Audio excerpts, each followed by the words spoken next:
Allez, nous, on va ouvrir maintenant notre grande bibliothèque. Elle est avec nous, Tiffaine, pour la sélection livres jeunesse du moment. Et aujourd'hui, vous êtes venu avec des livres poétiques qui encouragent nos enfants à se relever quand ils tombent, histoire de suivre leurs rêves. C'est une sacrée ambition, ça, dites-moi. Oui, Pascal, et ce n'est pas qu'une question théorique, hein, comment reprendre pied une fois qu'on est tombé, puisque vous le savez certainement, les jeunes enfants tombent à peu près 10 fois par jour. Et les parents ne savent pas toujours comment réagir. Il y a le « oh, tu t'es pas fait mal » ou « non, tu n'as certainement pas mal ». Alors avec ce livre, justement, qui s'appelle « Même pas mal » de Sarah Gavoli, publié chez Seuil Jeunesse, eh bien, ils sauront exactement quoi dire. Puisque l'auteur pose la question à cette petite fille et lui dit bah, tu es tombée d'où ? D'une marche d'escalier, du lit de tes parents ? Et elle dit toujours non, non, non, non. Et les questions deviennent de plus en plus farfelues. Ça finit par tu es tombée bah, voilà, des montagnes russes, tu es tombée du toit du poulailler, tu es tombée du dos d'un éléphant. Alors évidemment, du coup, c'est drôle. La petite fille oublie sa douleur. Et nous, on s'amuse beaucoup. C'est un livre pour les petits, à partir de 2 ans. Mais vous pouvez le lire aussi, Pascal. D'accord, ouais, parfait. Et je vois le papa qui est à côté de vous, particulièrement sensible. Votre fille est plus grande, mais forcément, vous avez été confronté à ce genre de situation. C'est un enfant qui tombe. Voilà. Ah bah ça, évidemment, que ce soit mon fils ou ma fille, effectivement, ils sont tous tombés. Comme disait Tiffaine, ils tombent tous tout le temps. Donc c'est normal. Mais après, les couleurs sont magnifiques. Ouais, regardez le graphisme, c'est extraordinaire. C'est un bleu pelouse que j'adore, ça. Vous voyez, j'aime beaucoup. Bon, parfois aussi, c'est l'empressement et la fatigue qui nous font commettre des erreurs. Je sais de quoi je parle. Ça ne concerne pas que les petits, n'est-ce pas?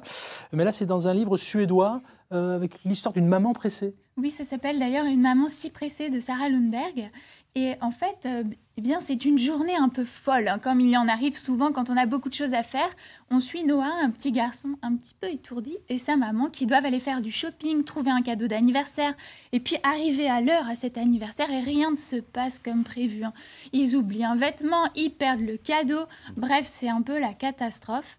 Mais ce livre est très tendre, assez sensible. Il n'y a pas de jugement sur cette maman qui veut bien faire, et sur ce petit garçon qui finalement la console à la fin de la journée.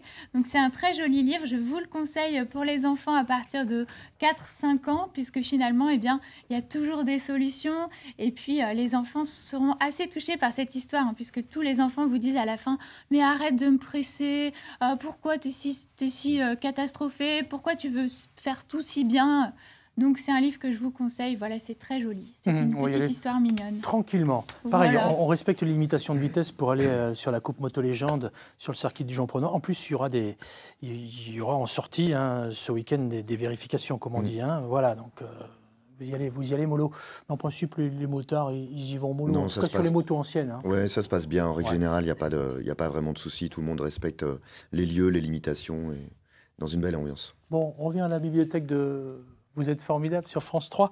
Ne pas chuter et prendre son envol, c'est aussi le thème des 2 livres suivants.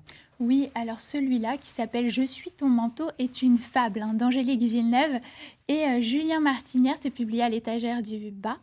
Et l'histoire, eh bien, c'est celle d'Igor. Vous savez, il y a des petits garçons comme ça qui sont très timides et qui ont peur de tout, peur de sortir, peur d'aller un petit peu plus loin, de s'éloigner de la maison. Et un jour, son papa a eu une idée. Il se dit, je vais te faire un manteau avec des plumes d'oiseaux ramassées dans la nature. Comme ça, tu n'auras plus peur d'y aller. Et il fait des ailes à ce manteau, des ailes qui sont cachées dans la doudoune. Alors, on ne sait pas trop si c'est le manteau qui est magique ou si c'est le regard de la petite voisine qui l'encourage. Mais en tout cas, ce livre est très joli. C'est une fable pleine de légèreté, assez touchante. C'est pareil, je vous le conseille pour les enfants à partir de l'élémentaire. Ça fait toujours du bien de savoir qu'on a des ailes dans le dos pour prendre son envol.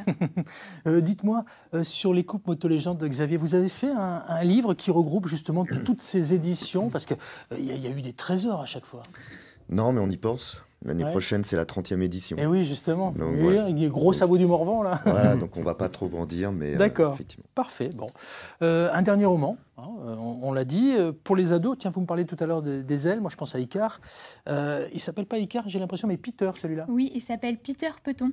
Et contrairement à son nom, il n'a pas du tout les pieds sur terre. Et c'est un livre de Maëlle Fierpied. Alors, on entend encore le petit mot, là, pied. C'est pas tout à fait anodin. Ça s'appelle Le prodigieux destin de Peter. Et l'histoire est assez farfelue. Ce petit garçon qui ne parle pas, qui est un peu dans son monde, arrive dans une usine de fabrication de chaussons. celle de Monsieur Pantoufle, et se retrouve enseveli sous une patte un petit peu bizarre. Son corps se modifie et des ailes lui poussent dans le dos. Alors je ne vous en dis pas plus, c'est farfelu, c'est drôle, c'est tendre. On ne lâche pas ce livre. C'est publié à l'édition Medium, donc c'est pour les ados. Et puis ça tombe bien que je parle d'elle pour prendre son envol, parce que j'ai vu qu'il y en avait aussi là sur tous les petits goodies de la Coupe Moto Légende. Hein, donc je pense qu'on est dans le thème. Ouais. Pourquoi ces ailes, tiens d'ailleurs? Vous savez, non? Parce qu'il y a des logos un petit peu motards ou de marques qui ont des ailes. Et puis, et puis la moto donne des ailes. Donc,